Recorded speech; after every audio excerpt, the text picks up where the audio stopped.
चल पकड़। गन? निशाना लगा उसमें। घबरा मत, निशाना लगा। शाबाश। हाँ, लगा निशाना।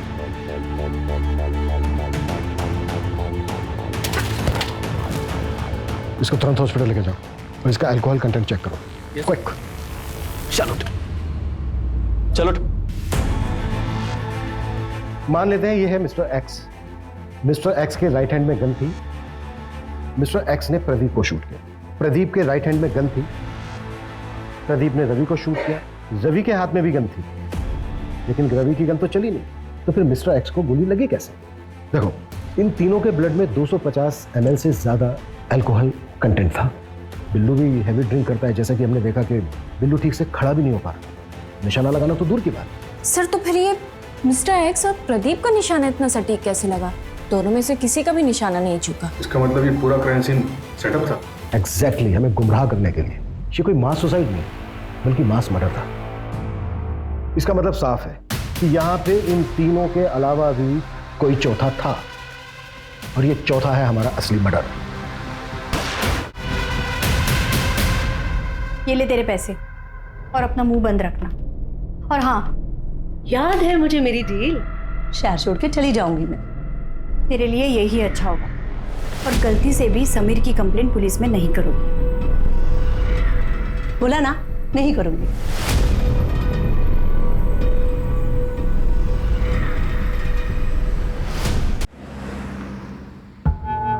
ये गिल्ट मुझे खाए जा रहा है।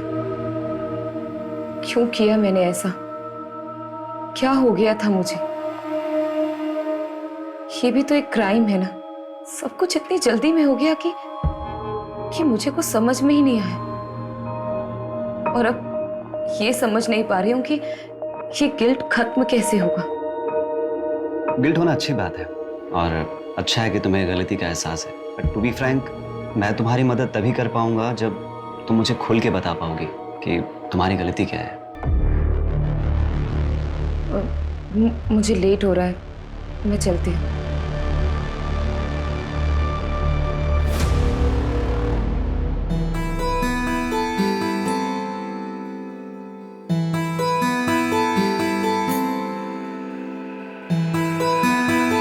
सेक्शन में डॉक्टर प्रभा के पास जा रही हूँ।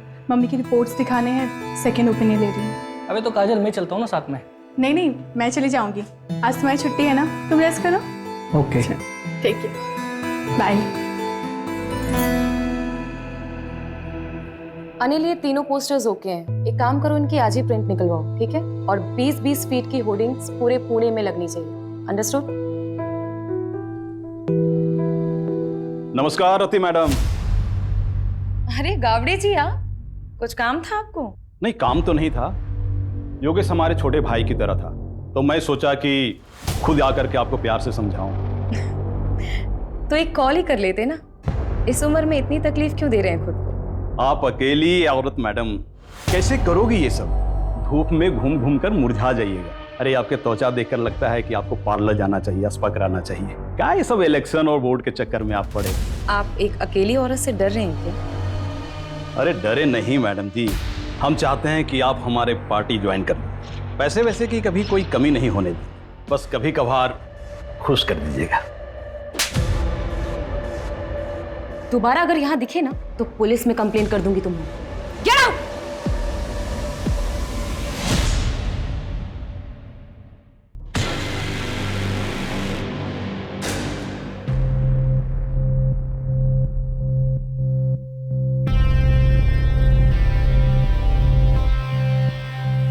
रति, कब तक हम ऐसे छुप छुप के मिलते रहेंगे? काजल, प्लीज मुझे थोड़ा और टाइम दे दो। मैं अब तक उस गिल्ट से बाहर नहीं आ पा रही हूँ।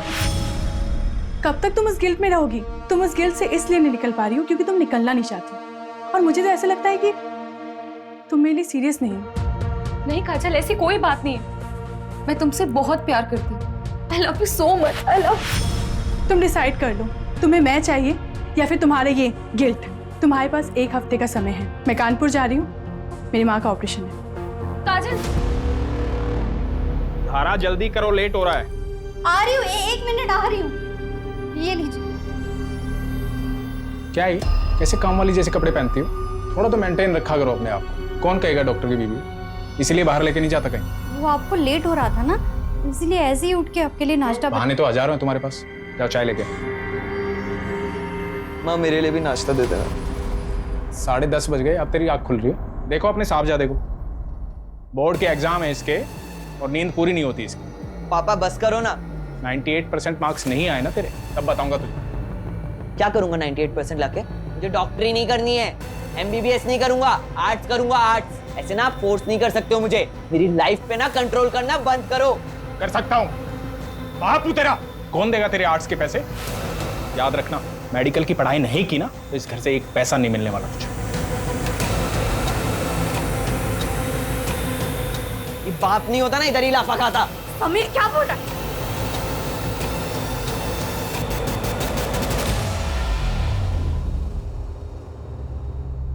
माता जी, ये दवाई मैंने लिखी है और ये हमारे कैंप की तरफ से फ्री है। जुग जुग जियो बेटा, तुम बहुत ही अच्छा काम कर रहे हो। भगवान तुम्हारी सारी मनोकामना पूरी करे।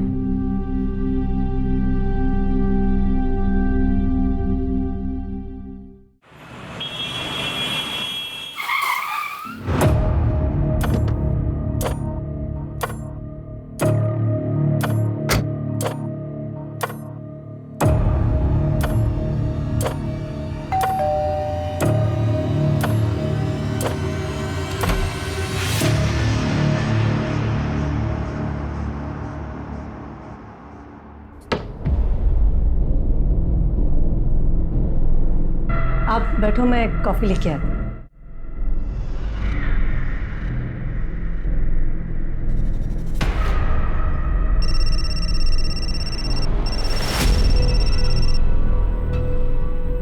रवि, वो मैंने आपसे जो 2 लाख रुपए मांगे थे ना बैंक से निकालने के लिए, वो प्लीज लेके आना। सारा फालतू चीजों के लिए पैसे नहीं है मेरे पास, पहले भी कई बार बोल चुका हूं मैं। रवि, आप अच्छे से जानते हो मैं पैसे वेस्ट नहीं करूंगी। मुझे जरूरत है इसीलिए मांग रही हूँ। बाद में बात करता हूँ। अभी किसी पेशेंट के आया हूँ, तबीयत ज़्यादा खराब है उसकी, आने में लेट हो जाऊँगा।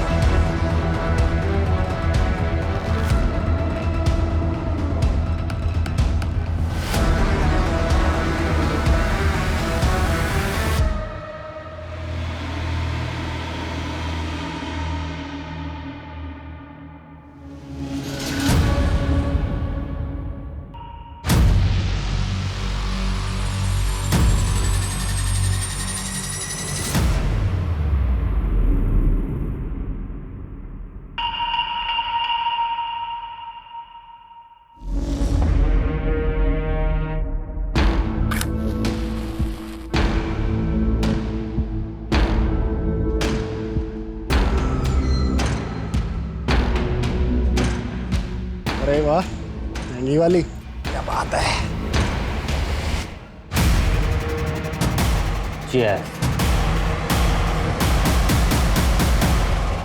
यार मेरी तो बस एक ख्वाहिश है, मुझे ना अपने बेटे को जोर से गले लगा के आई लव यू बोलना है। अरे रवि बाबू, आपके दुख की दवा तो आसान है। आप ना अपने बाप वाली ईगो ना साइड में रख के अपने बेटे को जोर से गले लगा के आई लव यू बोल दो। बिल्कुल। पर मेरे दुख की दवा नहीं है बाबू, 28 का हो चला हूँ पर कोई मिलती ही नहीं है। अरे ऐसा लुक्के के जैसा घूमेगा तो तेरे को कभी कोई नहीं मिलेगी। बाबू, आप तो लुक्के नहीं हो ना, तो आपके आगे पीछे क्यों नहीं घूमती 4-5 लैला है? मुझे लुक बोल रहे हैं। भाव मैं क्या बोल रहा था कि अबे क्या कर दिया ये? हाँ, समझता नहीं तेरे को? हाथ कैसे लगाया मेरे को तूने? अरे लड़की खड़ी है, शर्म नहीं आती तुम लोगों को? हाँ?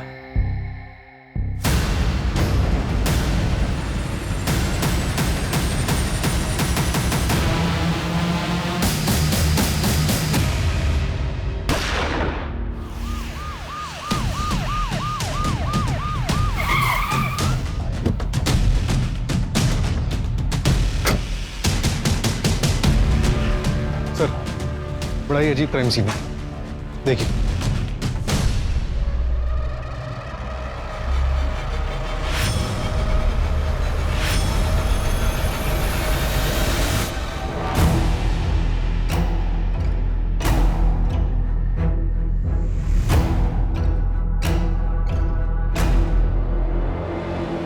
गन पॉइंट देख के लग रहा है कि इसने इसको और इसने इसको शूट किया है। और सर माहौल देखकर लग रहा है कि कल रात पार्टी चल रही थी। और देखकर यह भी लग रहा है कि ये काम एक दूसरे की सहमति से किया गया है। आई मीन एक दूसरे की सहमति से एक दूसरे को शूट किया गया, मतलब मास सुसाइड। सर ये 2 आईडीज मिली। डॉक्टर रवि यादव हॉस्पिटल का मालिक, तुम जानते हो इसे? हाँ, काफी फेमस डॉक्टर है। और ये तीसरा कौन है? सर इसके पास से कोई आईडी नहीं मिली।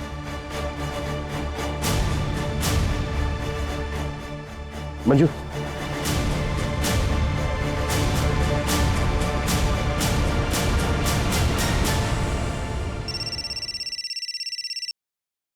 हेलो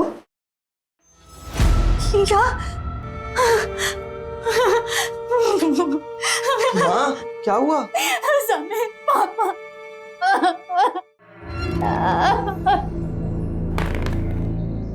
क्या बात है?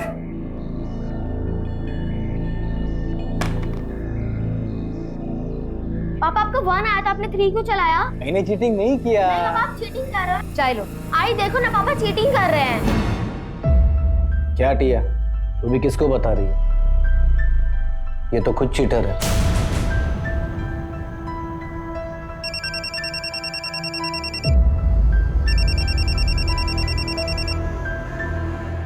हेलो, हाँ मैं जानती हूँ प्रदीप को। क्या?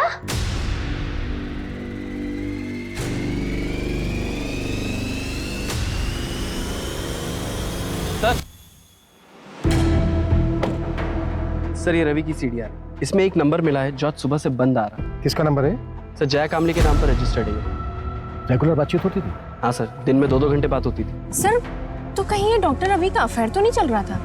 पॉसिबल है। पोस्टमार्टम रिपोर्ट आई? सर डिटेल पोस्टमार्टम रिपोर्ट आने में 1 हफ्ता लगेगा। प्राइमरी पोस्टमार्टम में ये आया है कि तीनों की बॉडी में 250 ml से ज्यादा अल्कोहल है। मतलब पूरे चांसेस हैं कि फुल नशे में हो। उनके पास ऐसा कोई रीजन नहीं था कि वो सुसाइड कर लेते।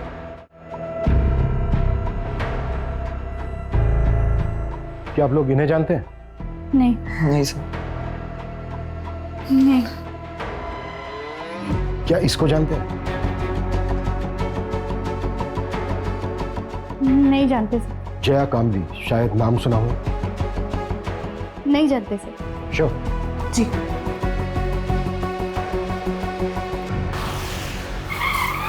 प्रदीप ने लास्ट कॉल जिस नंबर, फोन नंबर आपका है मिसेज लता तांबरे। कैसे जानती थी आप प्रदीप? सर मैं अच्छी तरह जानता हूं उसे। हमारी बेटी को पढ़ाने आता था। पढ़ाता क्या था? 1 नंबर का ठरकी था। अच्छा हुआ मर गया। बिल्कुल सही। टिया, आज के लिए इतना काफी है, बाकी कल कर लेंगे। ठीक है सर। मुझे कुछ काम से बाहर जाना। ठीक सर। ए, मेरे बेटी को हाथ कैसे लगाया तूने? मेरे बेटी को हाथ लगाया कैसे तूने? विनय, मैं तो सिर्फ पढ़ा रहा था। पढ़ा रहा था? मैंने मेरी आंखों से देखा तू क्या कर रहा था। निकल मेरे घर से, निकल जा मेरे घर से। विनय, मेरे बेटी के आसपास भी दिखाई दिया ना तो जान से मार दूंगा तुझे मैं। अंदर जा। मोबाइल पे बैठे बैठे खेलती रहती है वो। क्या बकवास कर रहे हो तुम? अच्छा मैं बकवास कर रहा हूँ और तुम जो कर रहे हो बहुत अच्छा कर रही हो तुम।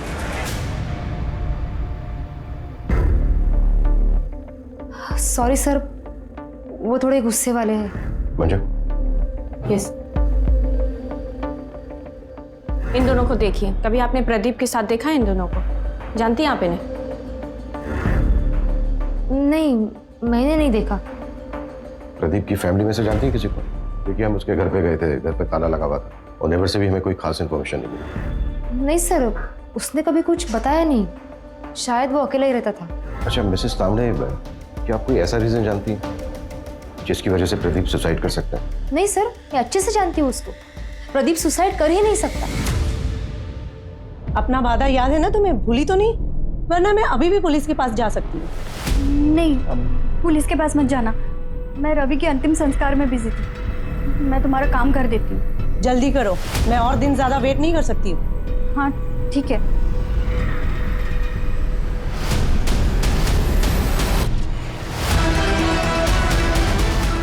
क्या इसको जानते हैं? नहीं sir. Doctor, I am really worried for Rati. उसके पीए को भी कॉल किया था पर उसे भी नहीं पता वो कहाँ है। कुछ दिन की छुट्टी बोल करके गई थी। हाँ, आज रति का सेशन था पर वो आई नहीं। टू बी ऑनेस्ट, मैं खुद भी उसके लिए थोड़ा वरीड हूँ, स्पेशली लास्ट सेशन के बाद। मुझे पता था कि यही होगा। आप कितना भी भाग लो लेकिन आपके कर्म आपको ढूंढ ही लेते हैं, इसलिए मेरे साथ ये सब हो रहा है। काजल भी मुझे छोड़कर चली गई, कुछ बचा ही नहीं मेरी जिंदगी में, कुछ भी नहीं। मैंने उसे बहुत समझाया था लेकिन वो मेरी बात समझने के लिए तैयार ही नहीं थी। अगर आपसे वो कांटेक्ट करती है ना तो आप प्लीज मुझे कॉल करके बता दीजिएगा। ओके।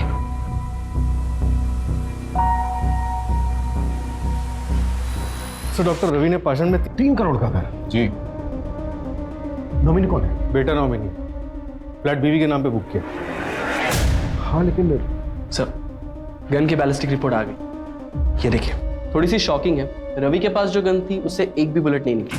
प्रदीप और जो अननोन विक्टिम मिला है उनके गन से एक बुलेट निकली। लेकिन गोली तो तीनों को लगी थी। तो फिर तीसरी गोली किस गन से चली?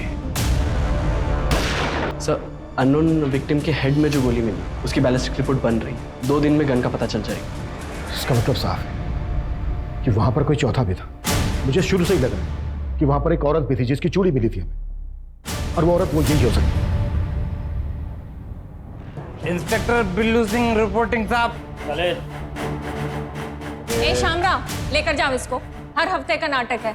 लॉकअप में डालो और शाम तक उसे छोड़ना। कल एक minute Manju. Shamrao. Yes sir. इसको बाहर लेके चलो। सूरज, बैंगलोर लेके आओ। Okay sir.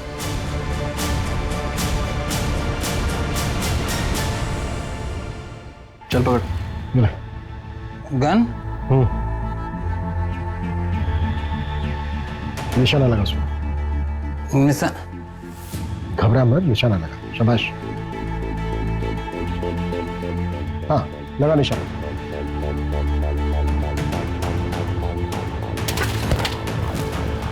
इसको तुरंत हॉस्पिटल लेके जाओ और इसका अल्कोहल कंटेंट चेक करो। क्विक। चलो। मान लेते हैं ये है मिस्टर एक्स।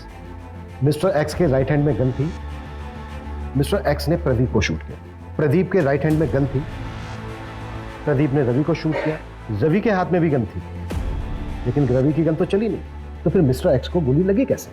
देखो, इन तीनों के ब्लड में 250 ml से ज्यादा अल्कोहल कंटेंट था। बिल्लू भी हैवी ड्रिंक करता है, जैसा कि हमने देखा कि बिल्लू ठीक से खड़ा भी नहीं हो पा रहा।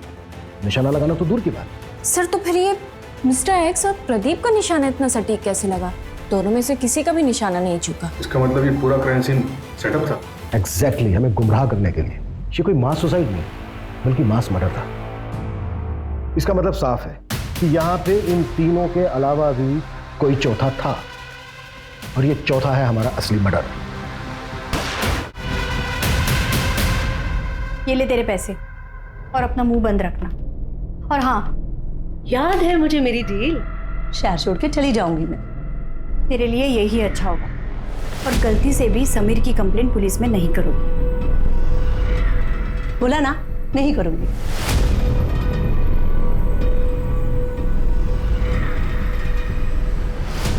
सर, उसमें एक नंबर मिला है जो जया कामली के नाम पर रजिस्टर्ड। ये उसका दूसरा नंबर है। और सर, अजीब बात तो ये है, धारा और जया की बात डॉक्टर रवि के मरने के 1 दिन बाद से शुरू हुई। तो कहीं वो चौथी लड़की ये धारा या फिर जया तो नहीं है?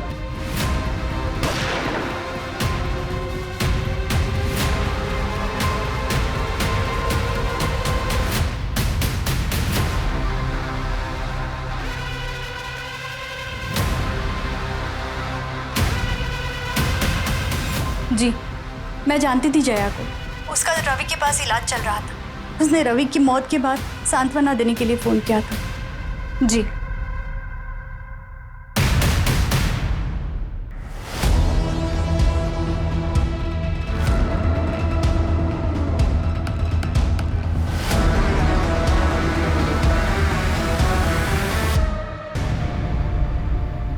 पूरा जया का मूवमेंट ट्रैक हुआ? मर्डर वाली रात को कहाँ थी? सर जया का फोन तो उसके घर पे ही एक्टिव था और कोई ऐसा क्लू नहीं मिला जिससे ये पता चले कि जया क्राइम साइट पे गई। जैसे क्राइम साइट पे जाने वाले सभी रास्तों का सीसीटीवी हम स्कैन कर रहे हैं। और सर हॉस्पिटल स्टाफ से भी बात हुई, उन्होंने बताया कि जया को डायबिटीज और ये डॉक्टर रवि इंसुलिन का शॉट लगाने उसे घर पे जाता है। व्हाट? तब डॉक्टर रवि और जया के बीच में अफेयर नहीं था? हेलो, अच्छा नजर रखो उस पर। सर उन तीनों को जिसने गन सप्लाई की थी उस सप्लायर का पता चल गया। गुड्डू ने उस पर नजर रखी है। मूव।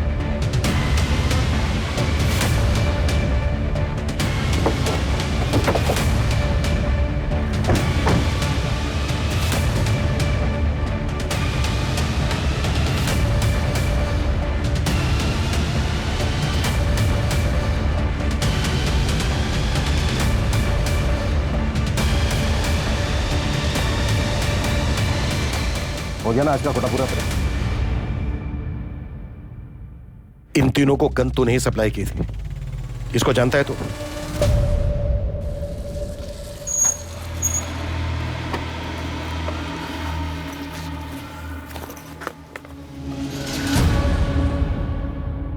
ये आपका गन और भाऊ ये आपका गन। और अक्षय भाऊ ये खास आपके लिए। अरे अक्षय भाऊ ये क्या कर रहे हो आप? अरे यार बस ट्राई कर रहा था, सॉरी। इसमें गोली दी तो मैं तो ऊपर पहुंच जाता। गोली लाया? गोली दे। हाँ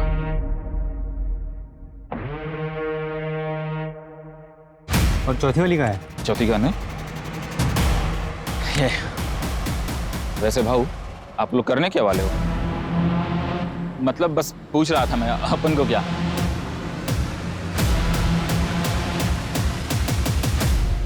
आलू? हाँ सब 3 लोग थे, 4 गन लेके गए और उनके पूरे सीट पे आलू भरे थे। ये जो तीसरा आदमी था इसका क्या नाम बताया तुमने? अक्षय नाम है उसका, यही कोरेगांव पार्क में ही रहता है। मेरा एक दोस्त है जो उसका पड़ोसी है, तो उसी ने डील कराई थी। इस अक्षय का घर परिवार? घर परिवार तो नहीं पता साहब, लेकिन वो एड्रेस दे सकता हूँ। तो शायद ये मास सुसाइड ही था। शायद हाँ। गन इन तीनों ने खुद खरीदी। सवाल यह है कि चौथी गन किसके लिए खरीदी गई? तो शायद वो गन किलर के पास। इन तीनों ने और वो चौथा आदमी औरत जो भी कोई है, इन सब ने मिलकर ये प्लान किया होगा और फिर ये चौथा शख्स बैकआउट कर गया होगा। या फिर ये भी हो सकता है कि शुरू से इसका ये प्लान था। सवाल ये है कि ये चौथा शख्स कौन है और उस चौथे शख्स का इन तीनों के साथ क्या कनेक्शन? सबसे पहले हम इस कनेक्शन को ढूंढना। और सर वो आलू जो शाहिद ने बताया था, इतने सारे आलू सर तो समझ में नहीं आ रहा है। मैं तो बेहोश था हॉस्पिटल में, कल ही डिस्चार्ज हुआ हूं।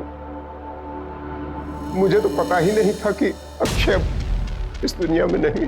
इस महीने मेरा ऑपरेशन है, 10,000 कम पड़ रहे थे, वो इसी जुगाड़ में लगा था। उसने जिंदगी में अपने लिए कुछ नहीं किया, मेरे पीछे ही परेशान रहता था। वो कभी आत्महत्या नहीं करता। देखिए चंदन जी, ये तो हम नहीं कह सकते, पर क्या आपकी जानकारी में कोई ऐसा है? कोई ऐसा क्यों करेगा? सीधा साधा था मेरा बेटा, न नशा, न लड़की, न कोई और ऐश, सिर्फ मेहनत करना जानता था। चंदन जी, ये 2 लोग हैं जिनकी बॉडी हमें आपके बेटे अक्षय की बॉडी के साथ मिली थी। आप जानते हैं इन्हें? नहीं, मैंने इनको नहीं कभी देखा। ठीक है चंदन जी, अभी आप अपने घर जा सकते हैं। मंजू, गायकवाड़ को बोलो कि वो इनको इनके घर तक छोड़ दें।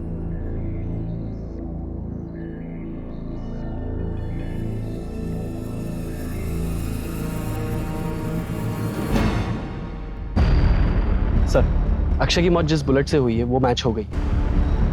किस गन के साथ? सर ये सेम गन एक और क्राइम में भी यूज हुई। क्या क्राइम था? चौंकाने वाली बात है सर, ये क्राइम 14 अप्रैल की रात को 1:30 बजे के करीब हुआ था। ये दोनों मौतों के बीच में 1 घंटे का फासला था। जरूर ये दोनों क्राइम आपस में लिंक है सर। हो सकता है। क्राइम क्या? सर एक औरत ने सुसाइड कमिट किया, उसी के घर में उसी की लाश 4 दिन बाद मिली। क्या यार अभी तो रति जादव नाम था, कॉर्पोरेटर योगेश यादव की बीवी। कॉर्पोरेटर योगेश यादव, इसने भी सुसाइड किया था ना? हाँ सर, और उसकी बीवी रति यादव, ये भी इलेक्शन लड़ने वाली थी। तो वो चौथी औरत रति थी। कि रति के केस में ना और कंफ्यूज कर दिया है। 3 आदमी 1 औरत। आखिर ये करना क्या चाह रहे थे? रति के हस्बैंड ने सुसाइड किया और बाकी के 3 विक्टिम। कहीं ये सब कुछ रति के पास से तो नहीं जुड़ा हुआ है?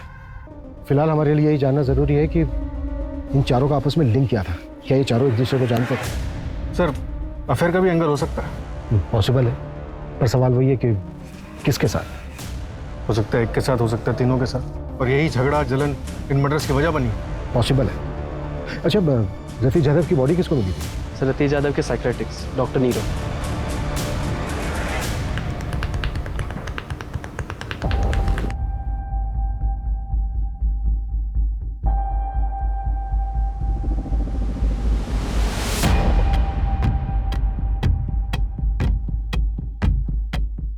हेलो सर, रियली सॉरी, आप लोग काफी टाइम से वेट कर रहे हैं क्या? नहीं, इट्स ओके। एक्चुअली हमें आपसे रति जाधव के बारे में बात करनी थी। आप रति के डॉक्टर थे ना? जी। दरअसल हमें ये जानना था कि क्या रति किसी बात को लेकर परेशान थी? जी, एक्चुअली रति गिल्ट में थी। ये समझ नहीं पा रही हूँ कि ये गिल्ट खत्म कैसे होगा। गिल्ट? किस बात का गिल्ट था रति को? कुछ साल पहले उसके हस्बैंड योगेश की डेथ हो गई थी और रति उसके लिए खुद को जिम्मेदार मानते थे। रति आई एम होम। ये तुम दोनों? सब क्या हो रहा था? योगेश, योगेश मेरी बात सुनो। क्या बात सुनो? तुम्हें शर्म नहीं? मेरा नाम, मेरी इज्जत सब मिट्टी में मिल जाएगा। इलेक्शन कैंपेन स्टार्ट होने वाला है। तुम टेंशन मत लो, मैं और काजल कहीं दूर चले जाएंगे। मुझे छोड़कर सबको पता चल जाएगा। मेरा नाम, मेरा करियर, मेरी इज्जत सब बर्बाद हो जाएगा।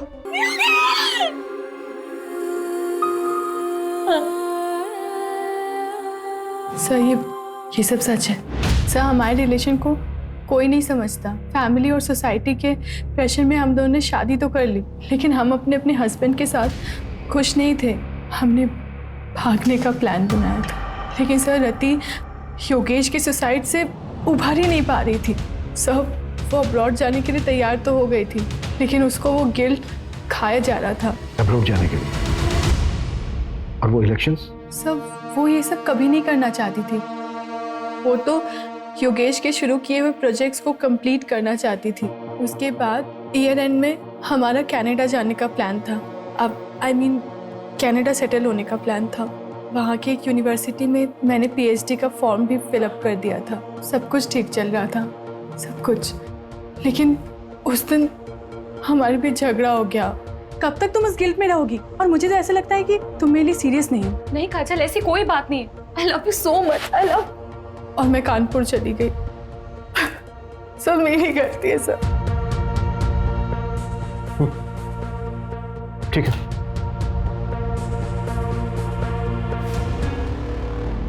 सर, प्रदीप ने मार्केट से 10 लाख रुपए उठाए थे और सर प्रदीप की लोकेलिटी में एक ज्वेलरी शॉप है।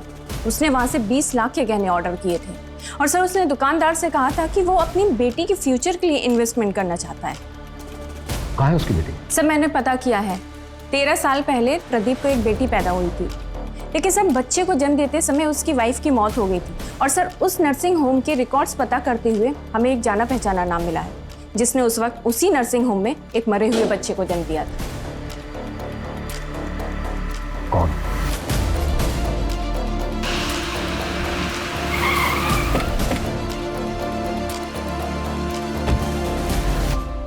क्या मेरी बेटी टिया मेरी बेटी नहीं है, उस प्रदीप की बेटी है? ये बात तुम्हें पता नहीं थी? नहीं सर, इन्हें नहीं पता। वो मेरी प्रीमेच्योर डिलीवरी हुई थी, उस वक्त ये शहर से बाहर थे, इन्हें कुछ भी नहीं पता। सब कुछ अचानक हुआ सर, और मैंने भी इनसे बात छुपा ली, वरना प्रदीप की तरह ये भी मरे हुए बच्चे की बात सुन के टूट जाते। विनय, हाँ 14 अप्रैल की रात को 8 से 12 के बीच में कहाँ थे तुम? विनय सर यही घर पे ही थे, मेरे और टिया के साथ।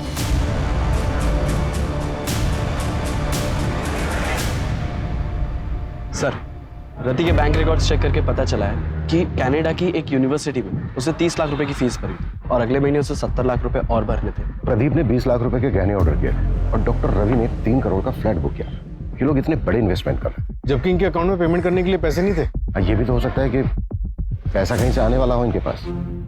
और ये बात पहले से किसी को पता? सर रवि को मारने के लिए धारा, जया और समीर सबके पास मोटिव था। और तो और सर, प्रदीप को मारने के लिए विनय के पास भी मोटिव था। और प्रदीप पॉलिटिकल फिगर था, हो सकता है उसको कोई दुश्मन बन गया। थप्पड़ बहुत महंगा पड़ेगा मैडम जी। तुम्हारी यूनिवर्सिटी की फीस है 1 करोड़ रुपए। सतीश 30 लाख रुपए भर चुकी थी, राइट? जी। बाकी के बचते हैं 70 लाख रुपए, लेकिन रति के बैंक अकाउंट में 70 लाख रुपए थे नहीं, तो फिर वो बाकी के पैसे कहां से भरने वाले थे? सब नहीं काजल, लोन लेने की जरूरत नहीं है। मुझे पैसे डबल करने की एक अच्छी स्कीम मिल गई है, जिससे हम अपनी फीस भी भर सकते हैं। जितनी बड़ी रकम उतना बड़ा इनाम। ऐसी कौन सी स्कीम है? तुम ऐसे चक्रों में क्यों पड़ रही हो?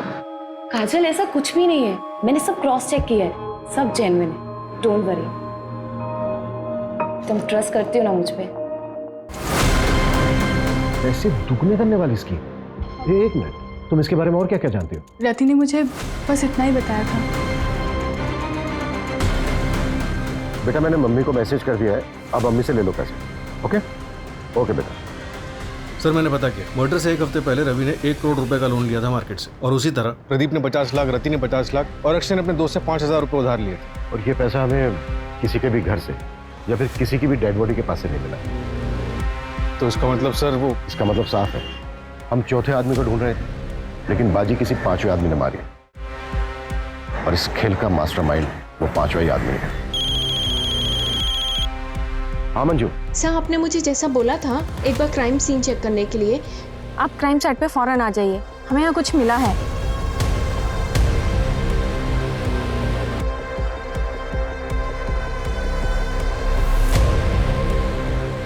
सूरज,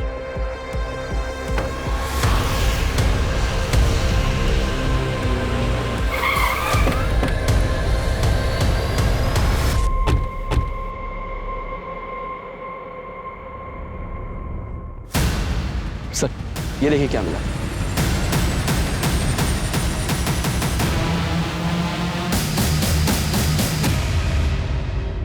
ये चल क्या रहा है यार? जमीन के अंदर मटकों में आलू। गन सेलर शाहिद ने उन तीनों को गन बेचते वक्त उनकी कार में बहुत सारे आलू देखे थे। Right sir. 4 डेड बॉडीज, इतने सारे सस्पेक्ट्स, पैसा दुगना करने की स्कीम। मुझे पैसे डबल करने की एक अच्छी स्कीम मिल गई है। मास सुसाइड करने का नाटक,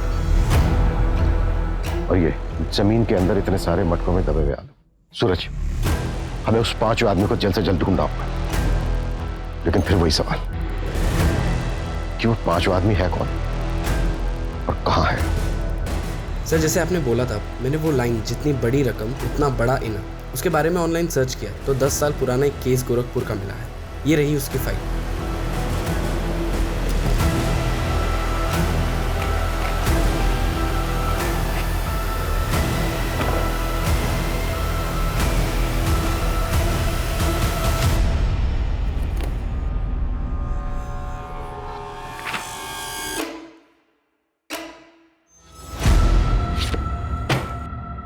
दस साल पहले देव श्रीवास्तव ने पोंजी स्कीम बनाई थी और सबको लूट-लाट कर भाग गया था। ये केस सीरियस तब हुआ जब 2 भाइयों ने सुसाइड कर लिया था। पुलिस ने खूब पूछताछ की थी देव श्रीवास्तव से, लेकिन उसके खिलाफ कोई सबूत नहीं मिला। फिर भी मैं गोरखपुर पुलिस से कांटेक्ट करता हूँ, पता करता हूँ कि देव श्रीवास्तव आजकल है कहाँ, है भी या नहीं। क्विक। सर, देव श्रीवास्तव 4 साल पहले मर चुका। एक और डेड है? नहीं सर, देव का एक बेटा है जो 2 साल पहले यहीं पुणे में शिफ्ट हुआ था। इसका हमारे किसी सस्पेक्ट के साथ कोई कनेक्शन है? हाँ सर, ये देखिए।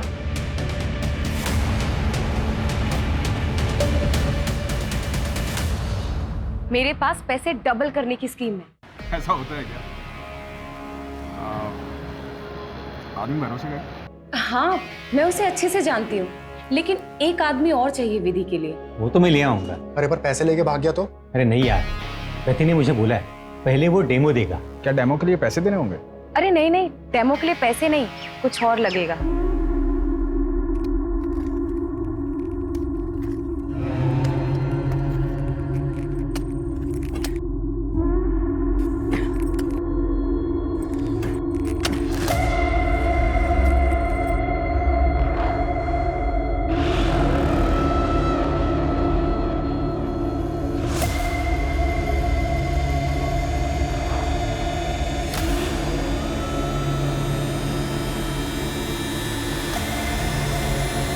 अब क्या करना है?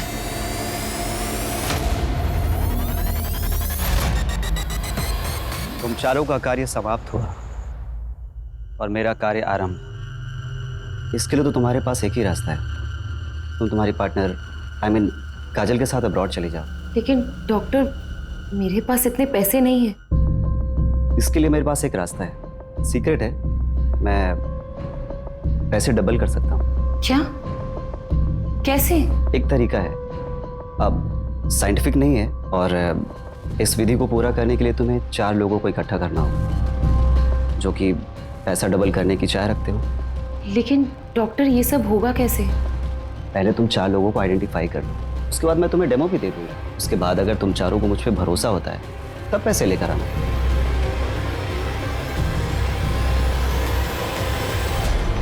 मुझे वरदान है कि मैं जरूरतमंद लोगों के पैसों को 2 गुना कर सकता हूँ।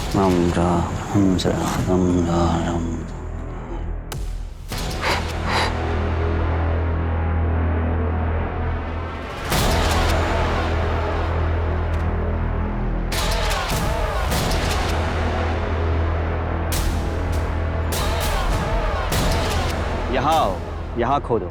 सच क्या है खुद ब खुद पता चल जाए।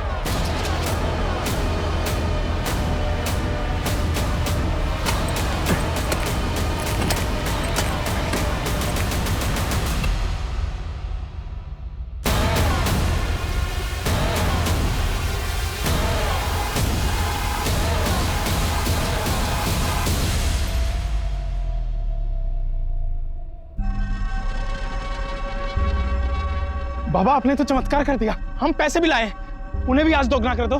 पैसों को 2 गुना करने के लिए इससे भी मुश्किल विधि करनी पड़ी। मैंने रति को बताया था, इसके लिए शस्त्र की भी पूजा होती है।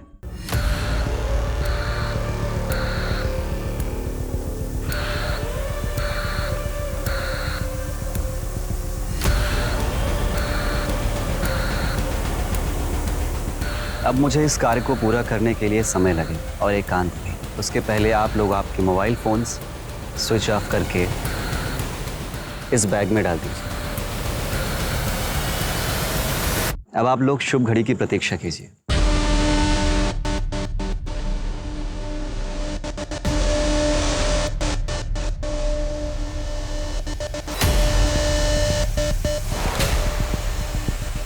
भाव मैं क्या बोल रहा था कि अरे क्या कर दिया ये? हाँ, समझता नहीं तेरे को? हाथ कैसे लगाया मेरे को तूने? तो तेरे को छोड़ू नहीं। क्या कर रहे हो यार? छोड़ो। क्यों झगड़ा कर रहे हो तुम दोनों? अरे बेद, चलो दारू पियो ना।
सूरज, पूरे शहर में मुझे नाकाबंदी चाहिए। हर जगह पर नीरव की फोटो खिंचवाओ, खास करके शहर के बॉर्डर।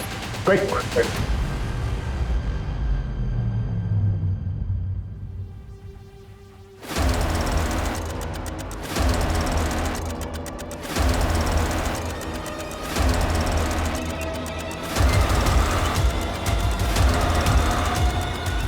आप लिसन, तुम रूम में जाके शैंपेन निकालो। ओके। मैं बस 2 मिनट में आया। मैं बस 2 मिनट में आया। 2 मिनट नहीं बेटा, तेरे को बहुत लंबा समय लगने वाला है। अब लेके चलो इसको। अरे सर मेरी बात। सर मार लेना, जी भर के मार लेना, लेकिन पहले ये तो बताओ कि मुझे ढूंढा कैसे? मैरीगोल्ड, यही पोस्ट कार्ड था ना तेरे केबिन की वॉल पर। जाने में लगा कि ये कोई होटल है। पिछले 6 महीने में कम से कम 60-70 होटल गए होंगे, पर तू कहीं नहीं मिला। फिर मैं पता चला, ओ नहीं, ये कोई होटल वोटल नहीं है, बल्कि ये तो मुंबई का एक्सक्लूसिव मेंस सीक्रेट क्लब है। एक पोस्ट कार्ड से क्लब तक पहुंच गए। तुझे क्या लगा तू ही जीनियस है? तेरे जैसे फ्रॉस्टर्स अपनी झूठी शान में पैसा उड़ाने के लिए एक क्राइम करते हैं। फ्रॉड नहीं, जीनियस हूं मैं। अपने इशारे पे लोगों को नचाता हूं, और वो चारों तो अपने लालच की वजह से मारे गए। मेरा उसमें कोई रोल नहीं। वो चारों लालची, और तू निर्मोही जिसे कोई मोह नहीं। अरे तूने तो उस अक्षय तक को नहीं छोड़ा। वो बेचारा 5000 रुपए डबल करना चाहता था, पता है क्यों? ताकि वो अपने बीमार बाप का ऑपरेशन करा सके। आती हुई लक्ष्मी को कौन जाने देना चाहता है? मैंने तो बस एक शतरंज की खेल की तरह जाल बिछाया, जो फंसा हो गया। बेटा अब हम तुझे भी नहीं जाने देंगे। अब अपनी पूरी जिंदगी जेल में खेलना था। और अब ये बता, तू आलवों को डबल कैसे करता था? वो तो मैं पहले से गाड़ के रखता था, पर लालचियों को मेरी ये मामूली सी ट्रिक भी समझ में नहीं आई।